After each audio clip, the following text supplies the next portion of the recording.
The Ontario government has quietly passed legislation aimed to protect factory farms, animal processing plants, truck drivers, and farm animals. But it appears to target whistleblowers and animal activists.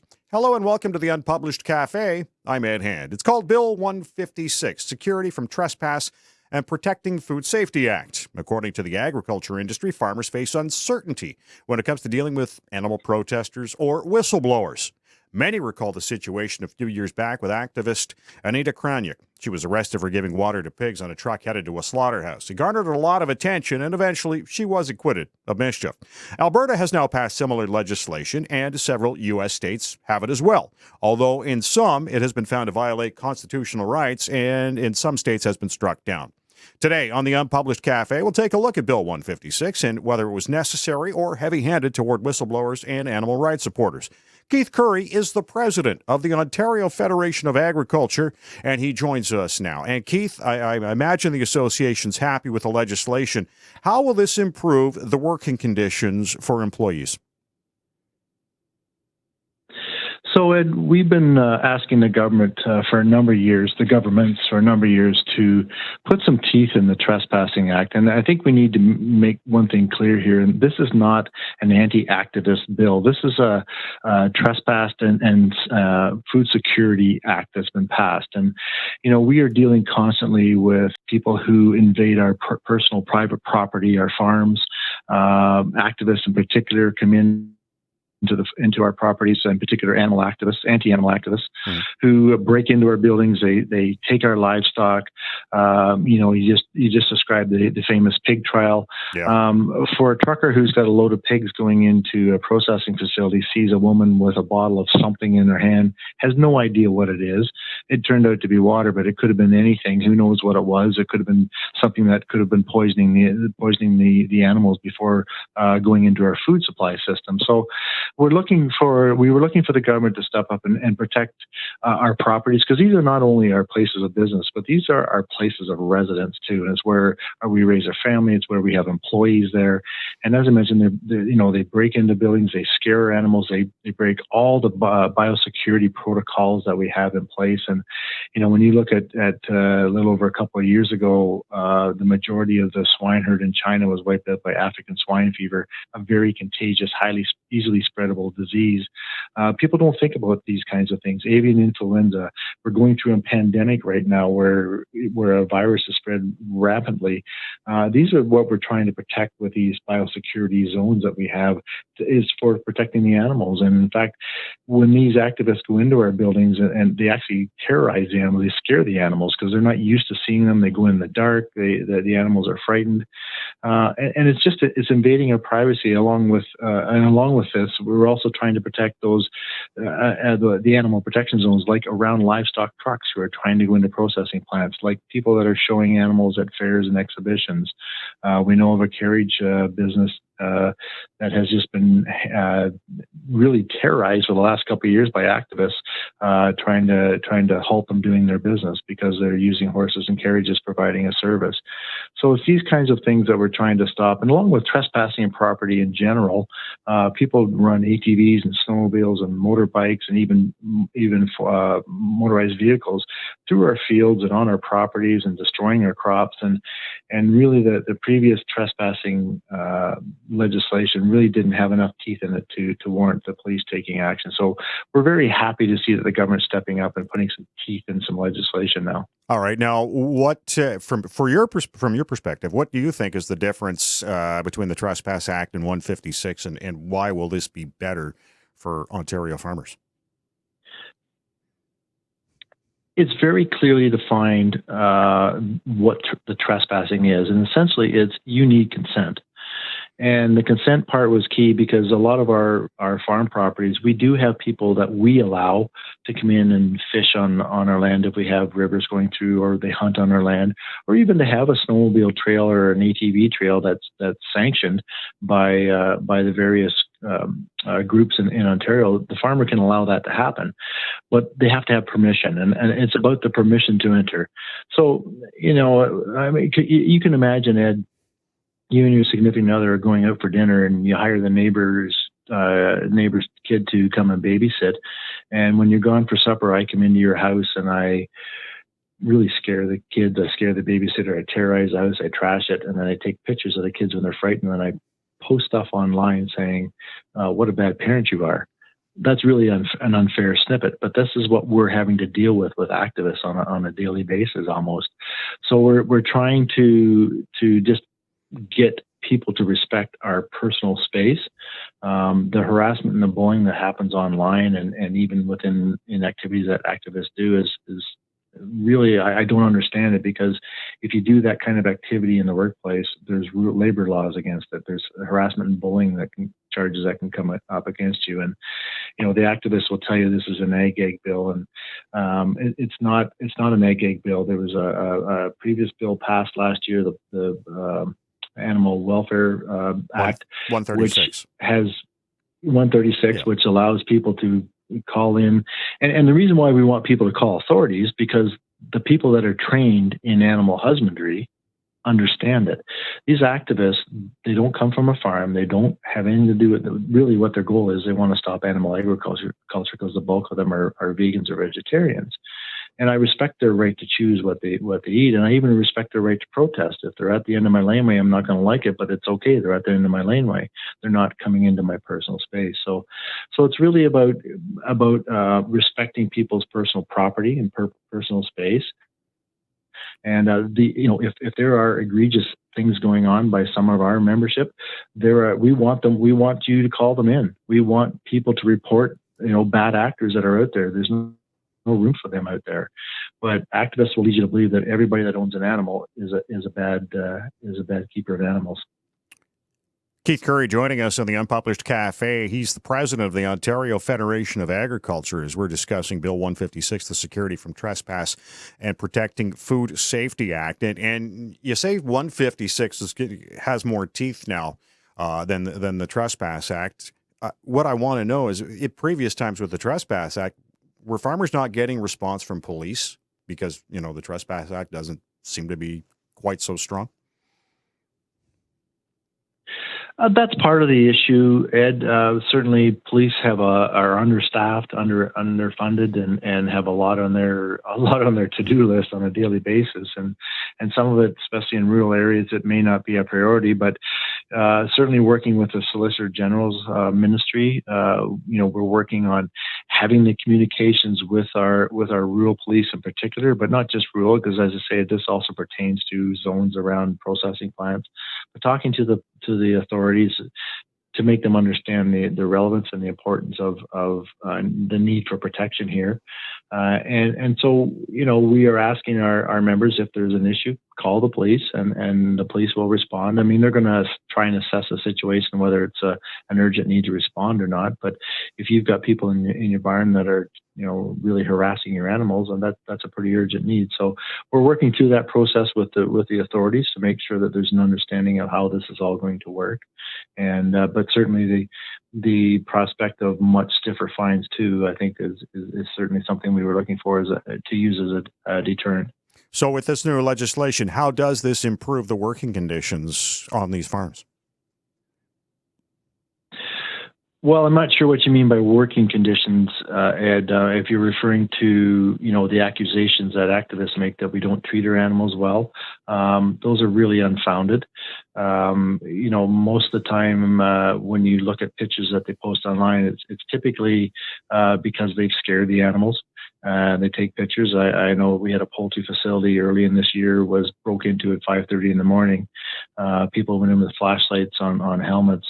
And that the birds went berserk because they're not used to more than one person in the barn, and they used to eat they know who the person is that comes in, and these birds went nuts. And while this was happening, the activists were running over and grabbing them and taking pictures, saying, "Oh, look how badly these birds are treated." They're taking pictures of animals that are, any that I've seen, are healthy animals, and they're making accusations to the general public who doesn't understand animal husbandry.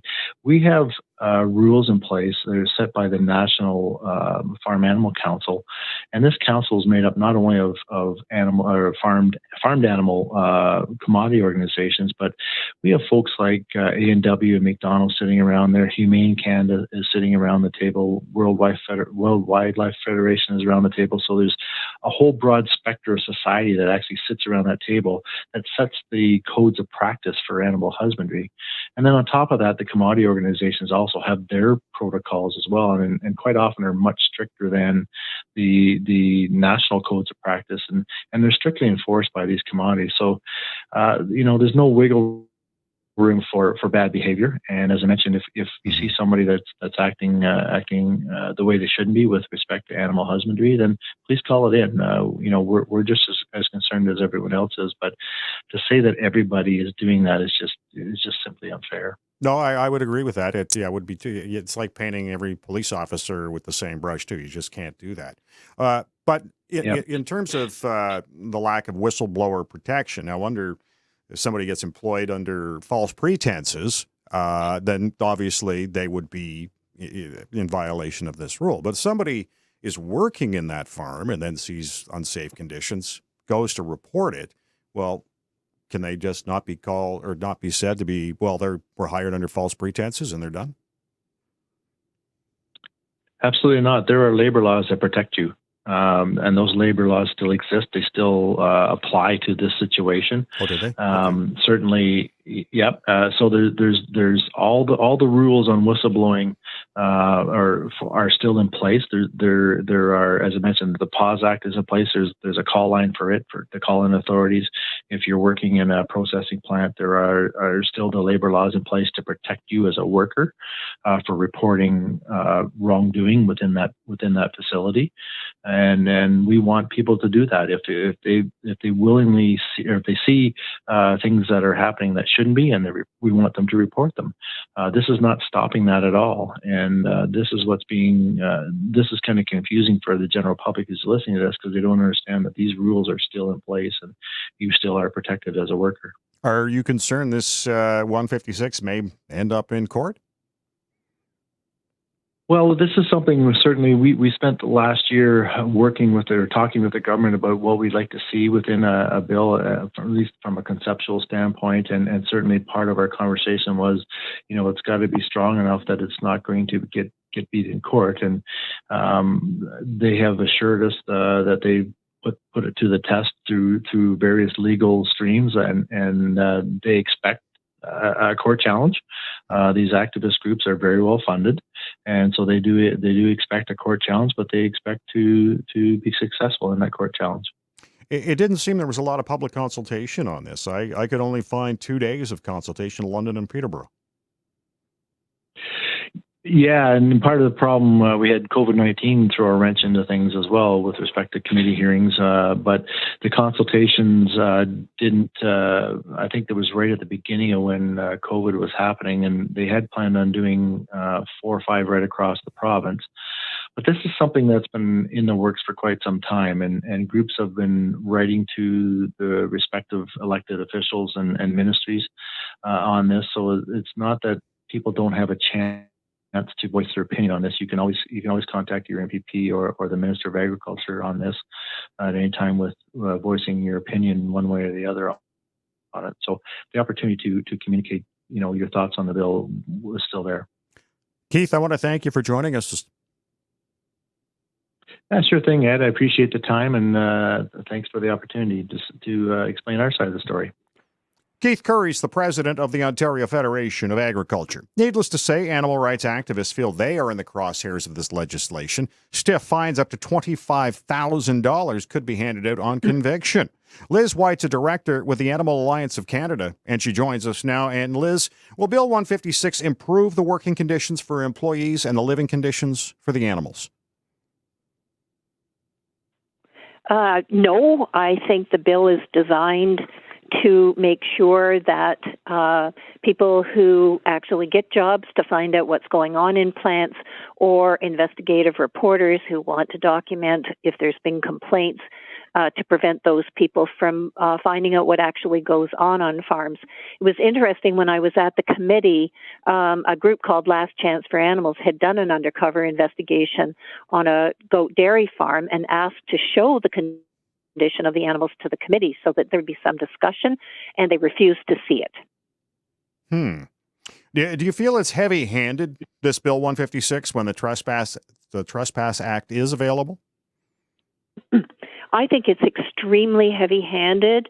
The minister himself, when he has been interviewed a couple of times, say that the provisions in the current Trespass to Property Act and the stuff that's in Bill 156 regarding trespass are essentially the same, with the exception of increased penalties and then a prolonged period of time where you're allowed to lay a charge, the 2-year period. So the question is, why wouldn't they just take the trespass bill and change it to implement those parts that they wanted to? And I think the answer to that is that they want to extend it well beyond what trespass is about, in order to prevent people from knowing what actually goes on, what happens on farms. I think when people actually see what happens to the animals on farms, it's pretty shocking to people, and it has an impact on how we perceive farming to be in Canada. We think about these pastoral farms with animals out on, beautiful blue sky and green grass and and that's not how most animals are raised in Canada for food. Do farmers have the right to protect their property, though? I think they have the right to protect their property. But there are also other ethical and moral issues at play here, and that is animals are also considered property, even though we know that they to be sentient beings, and even though we know that they have an ability to suffer and feel pain, and even though we know that most current farming in Canada is industrial. It's confinement, it's mutilation, it's all various things that we want to do in order to raise the maximum number of animals with the least amount of input to produce the cheapest meat. And at the end of the day, the animals pay an enormous price for that process. So yes, farmers have the right to protect their property, but they don't, in my opinion, have the right to do whatever they want to do to animals. And the minister talks consistently about if there is a complaint, go to the PAWS Act, the new Animal Welfare Act in Ontario. And when you actually look at the PAWS Act, animal agriculture is exempt from most of the application of that act. So in fact, not only are the animals not protected from an animal welfare perspective under the PAWS Act, people are now prohibited from going onto farms and documenting what happens to animals, even if somebody gets a job and goes in and does the documentation, or an investigative reporter goes onto the farm in order to find out what's exactly going on. Both of those activities are now prohibited under this act. But that's false pretenses, right? It would be false. Well, if in the end it is the farmer who said it's false pretenses, you have really no way of proving it, even if you got permission from the farmer to actually go on the farm. He's not going to give you permission to document and then publicize if there are any bad conditions on the farm. So it will always be false pretenses. Whose voice will be silenced by Bill 156? I think anybody who decides that if they work at a facility, a slaughterhouse, an auction barn, a farm, and they see untoward conditions which animals are being subjected, I don't think they'll feel at all comfortable about speaking out. When you look at the goat dairy farm footage, and I would encourage your support or your listeners to look at it, you realize that the people who are working there either don't want to expose what's going on or feel intimidated about what's going on. And yet the condition of the animals would clearly have not met any of what would be considered good standard animal agriculture practices. And so you have to ask the minister, if the people who work there, who know that these situations are bad, are not going to complain, then how are these animals going to be protected from the kind of condition that these animals were seen in? And the minister has no answer for that. How have whistleblowers improved conditions for animals? Well, it's interesting when people go on to farms, and there was an undercover investigation. I don't know whether you remember in Chilliwack, on a dairy farm. Yes. And the conditions there were unbelievable, and there were a number of people charged and convicted in that situation. And so what it means is that it uncovers at least the worst abuses that are going on farms. But you're right. I don't think it gets at the situation where you have, sows in confinement crates where they can only stand up and lie down and can't turn around for months.